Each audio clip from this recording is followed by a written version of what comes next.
Friends, welcome back to my channel. नमस्कार दोस्तों, Andy classes में आपका फिर से स्वागत है। फ्रेंड्स, आई होप कि आप लोगों ने मेरे चैनल को सब्सक्राइब कर रखा होगा। अगर नहीं किया है तो प्लीज़ सब्सक्राइब कर लें, बेल आइकन को जरूर प्रेस कर लीजिएगा ताकि जैसे ही कोई वीडियो अपलोड की जाए नोटिफिकेशन आ जाए आपके पास उसकी। फ्रेंड्स, आज जो हम वीडियो आपके सामने लेके आए हैं वो है करंट अफेयर्स क्वेश्चन सीरीज़ की। चलिए शुरुआत करते हैं आज की वीडियो की। तूफ़ान बेला नाम है तूफ़ान का, के कारण किस देश ने अपनी आधी से अधिक बिजली हवा से उत्पन्न की है? Which country generated over half of its power from wind due to the storm बेला? तो एक तूफ़ान आया था, कौन सी कंट्री में आया ये तूफ़ान जिसका नाम है बेला, जिसकी वजह से उस देश ने अपनी जो बिजली की आपूर्ति है टोटल उसकी आधे से ज़्यादा हवा से बनाई। ठीक है, तो कौन से देश में ने किया ये काम? ये काम किया यूनाइटेड किंगडम ने। स्ट्रॉम जो बेला, जो तूफ़ान बेला था, उसने जो है फ्रांस और यूनाइटेड किंगडम के कुछ हिस्सों को प्रभावित किया और ये जो है 100 मील प्रति घंटे की रफ्तार से यहाँ पे तेज़ हवाएं चली, जिसकी वजह से ये पॉसिबल हो पाया कि वहाँ पे जो है जो टोटल खपत थी उसका 50% से ज़्यादा हिस्सा जो है विंड से, हवा से तैयार किया गया और इसी की वजह से ग्रीनेस्ट ईयर का रिकॉर्ड बनाने में जो है यूनाइटेड किंगडम सक्षम रहा। तो वो किसकी वजह से, कौन सा तूफ़ान था? वो तूफ़ान था बेला। और काम किसने किया? ये किया यूनाइटेड किंगडम ने, जबकि तूफ़ान बेला ने फ्रांस और यूनाइटेड किंगडम दोनों को प्रभावित किया। कौन सा संगठन भारत में बैंकिंग की प्रवृत्ति और प्रगति पर रिपोर्ट जारी करता है? Which organisation releases report on trend and progress of banking in India? तो जो भारत में बैंकिंग है उसकी जो ट्रेंड, क्या ट्रेंड चलेगा और क्या प्रोग्रेस होगी बैंकिंग सेक्टर की इन इंडिया में, इसकी रिपोर्ट कौन सा जो है ऑर्गेनाइजेशन है, कौन सा संगठन जारी करता है? तो वो संगठन है रिजर्व बैंक ऑफ इंडिया, जो जारी करता है भारत में बैंकिंग की प्रवृत्ति और प्रगति पर एक रिपोर्ट। कृष्णापट्टनम और तुमकुरु में 2 औद्योगिक कॉरिडोर नोड्स को किस औद्योगिक कॉरिडोर के तहत अनुमोदित किया गया है? 2 industrial corridor nodes at Krishnapatnam and Tumakuru have been approved under which industrial corridor? तो 2 कॉरिडोर बनाए जाएंगे जिसका नाम, एक कृष्णापट्टनम है और दूसरा तुमकुरु औद्योगिक कॉरिडोर है। इनको जो है कौन से इंडस्ट्रियल कॉरिडोर के अंतर्गत इनको जो है स्वीकृति मिली है, इनको जो है अनुमोदित किया गया है? तो वो है चेन्नई बेंगलुरु इंडस्ट्रियल कॉरिडोर, जिसके तहत इनको अनुमोदित किया गया है। और ये जो है cabinet committee on economic affairs ने इसको अप्रूवल किया है और ये जो है आंध्र प्रदेश में स्थित है। Soma Mandal is the new chairperson of which public sector enterprises? तो सोमा मंडल जो है किस नए पब्लिक सेक्टर एंटरप्राइजेज की चेयरपर्सन बन गई है? तो ये जो है Steel Authority of India Limited, SAIL की जो है चेयरपर्सन बन गई हैं। इन्होंने जो है अनिल कुमार चौधरी को रिप्लेस किया है और डायरेक्टर रह चुकी हैं ये इससे पहले नेशनल एल्यूमिनियम कंपनी नालको की डायरेक्टर रह चुकी हैं। हाल ही में ये डायरेक्टर बनी है SAIL Steel Authority of India की। फ्रेंड्स, आपसे रिक्वेस्ट करना चाहूँगा, अगर आपको वीडियो पसंद आती है तो लाइक ज़रूर करिए, इससे हमें मोटिवेशन मिलता है वीडियोस बनाने के लिए। ठीक है, और अपने फ्रेंड्स के साथ शेयर ज़रूर करिए ताकि वो भी लोग जनरल अवेयरनेस और करंट अफेयर्स से अवगत रह सकें। विमान के अंदरूनी हिस्सों को कीटाणु रहित करने के लिए रोबोट तकनीक का उपयोग करने वाली पहली भारतीय एयरलाइन कौन सी है? Which is the first Indian airline to use robotic technology to disinfect aircraft interiors? तो एयरक्राफ्ट के इंटीरियर्स जो अंदरूनी हिस्से हैं उनको कीटाणु रहित, वायरस से रहित मतलब वायरस हटाने के लिए रोबोटिक टेक्नोलॉजी का इस्तेमाल करने वाली पहली भारतीय एयरलाइन कौन सी है? तो वो है एयर इंडिया एक्सप्रेस।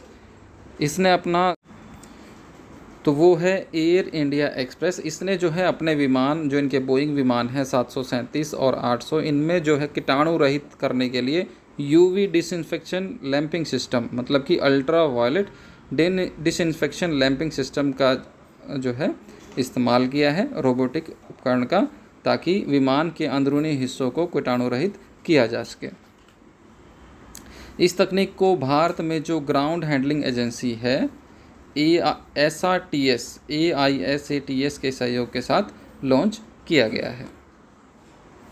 भारत के अंतर्राष्ट्रीय फिल्म महोत्सव IFFI के 51वें संस्करण की मेज़बानी करने वाला भारतीय शहर कौन सा है? Which Indian city is to play host to the 51st edition of the International Film Festival of India? तो कौन सा है वो शहर जिसने कि भारत के अंतर्राष्ट्रीय फिल्म महोत्सव 51वां जो संस्करण था, 51वां महोत्सव जो मनाया गया था उसको उसकी मेज़बानी की है? तो वो है गोवा। और इसको जो है 16 से 24 जनवरी 2021 के बीच में जो है इसकी मेज़बानी की गई गोवा के द्वारा। लाल पहाड़ी जहां गंगा घाटी का पहला पहाड़ी बौद्ध मठ पाया गया है, किस राज्य में है?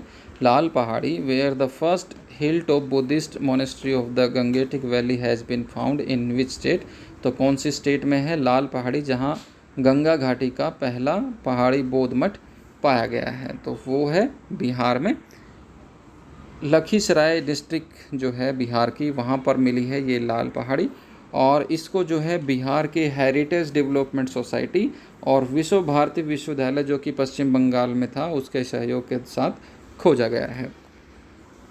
किस शोध निकाय ने राष्ट्रीय मेट्रोलॉजी कॉन्क्लेव 2021 का आयोजन किया? Which research body has organize the national metrology conclave 2021? तो 2021 का राष्ट्रीय मेट्रोलॉजी कॉन्क्लेव 2021 का जो है वो कौन से रिसर्च बॉडी, कौन से शोध निकाय ने आयोजित उसका किया था? तो वो है council of scientific and industrial research, CSIR जिसको कहते हैं, नेशनल फिजिकल लेबोरेटरी। इसने जो है राष्ट्रीय मेट्रोलॉजिकल कॉन्क्लेव 2021 का आयोजन किया। और इसका जो 2021 का थीम था वो था metrology for the inclusive growth of the nation. The employ of which MNC has recently formed a union in the United States? तो यूनाइटेड स्टेट्स ऑफ अमेरिका में कौन सी जो मल्टीनेशनल कंपनी है जिसके की एम्प्लॉयज़ ने यूनियन बनाई है? तो वो है गूगल। गूगल में जो है काफ़ी समय से डिमांड्स चल रही थी, तो इस यूनियन का नाम है अल्फ़ाबेट वर्कर्स यूनियन। और ये जिसने जो है एफिलिएशन लिया है यूनाइटेड नेशंस की जो लीडिंग यूनियन है communication worker of the America, उसके एफिलिएशन के साथ अल्फ़ाबेट वर्कर्स यूनियन बनाई गई है। वर्ल्ड लीडिंग MNC जो कि है Google. Which organisation releases the World Food Price Index? कौन सी जो ऑर्गेनाइजेशन है जो कि वर्ल्ड फूड प्राइस इंडेक्स जो है रिलीज करती है? तो वो है Food and Agriculture Organisation, option B FAO, Food and Agriculture Organisation जो कि World Food Price Index release करती है। तो आप लोगों के लिए क्वेश्चन है, आपको कमेंट बॉक्स में लिख के बताना है कि वर्ल्ड फूड प्राइस इंडेक्स में इंडिया की कौन सी पोजीशन है। Diya Dilori and Basera are the recently launched scheme of which Indian state? तो दिया दिलोरी एंड बसेरा जो है कौन सी स्टेट की जो है स्कीम है, रिसेंटली उन्होंने लॉन्च किया गया? तो ये पंजाब की स्कीम है। और स्लम वासियों के लिए, जो स्लम में रहते हैं उनके लिए है बसेरा योजना। और जो पंजाब के जो मुख्यमंत्री हैं कैप्टन अमरिंदर सिंह, उन्होंने जनवरी का जो महीना था उसको दिया दी लोहड़ी और कार्यक्रम के माध्यम से बालिकाओं को समर्पित किया था। और उन्होंने हाई स्कूल और कॉलेज छात्रों के लिए मुफ्त सैनिटरी पैड उपलब्ध कराने की भी घोषणा की थी। तो वो जो है दिया दी लोहड़ी के और बसेरा दो स्कीम थी जो लॉन्च की गई है पंजाब स्टेट के द्वारा। विश्व हिंदी दिवस किस राज्य में आयोजित प्रथम विश्व हिंदी सम्मेलन की वर्षगांठ के उपलक्ष्य में मनाया जाता है? World Hindi day commemorate the anniversary of first world Hindi conference held in which state? तो पहली बार जो वर्ल्ड हिंदी कॉन्फ्रेंस हुई थी वो कौन सी स्टेट में हुई थी जिसके उपलक्ष्य में विश्व हिंदी दिवस मनाया जाता है? तो वो हुई थी नागपुर में। जो वर्ल्ड हिंदी डे जिसको कि विश्व हिंदी दिवस भी कहते हैं उसको जनवरी, हर साल जनवरी 10 जनवरी को मनाया जाता है। पहली बार जो है ये कॉन्फ्रेंस हुई थी 1975, 10 जनवरी 1975 में, जिसके बाद 1975 में, जिसके बाद से इसको मनाया जाने लगा। World Hindi day was first celebrated in the year 2006। तो 2006 में पहली बार मनाया गया। और किसकी याद में बनाया गया था? 1975 में, जब पहली बार वर्ल्ड हिंदी कॉन्फ्रेंस हुई थी नागपुर में। इसी वजह से 2006 से इसकी स्टार्टिंग हुई थी।